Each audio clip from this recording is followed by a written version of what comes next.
नमस्कार मित्रांनो, आज आपण पुन्हा नाशिकमधील तपोवनमध्ये स्थित असलेल्या श्री स्वामीनारायण मंदिर बघण्यासाठी आलेलो आहोत। तर तुम्ही बघू शकता या ठिकाणी खूप असं छान वातावरण दिसतंय। हे मंदिर गोदावरी नदीच्या कडेलाच आहे आणि तुम्ही समोर बघत असाल किती छान असा व्ह्यू दिसतोय।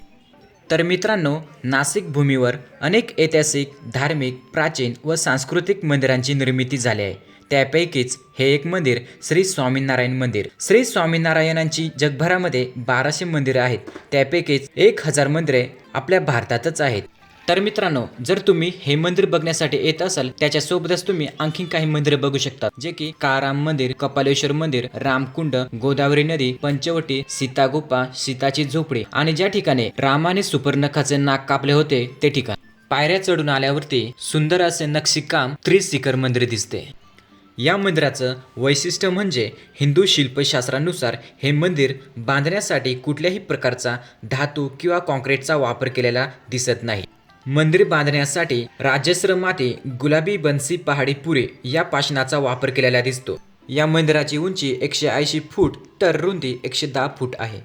तुमच्या निदर्शनामध्ये जे देव आले नसतील ते सुद्धा तुम्हाला या ठिकाणी बघण्यास भेटतील। या मंदिराला अतिशय सुंदर आणि अप्रतिम असे नक्षीकाम आपल्याला बघायला भेटेल।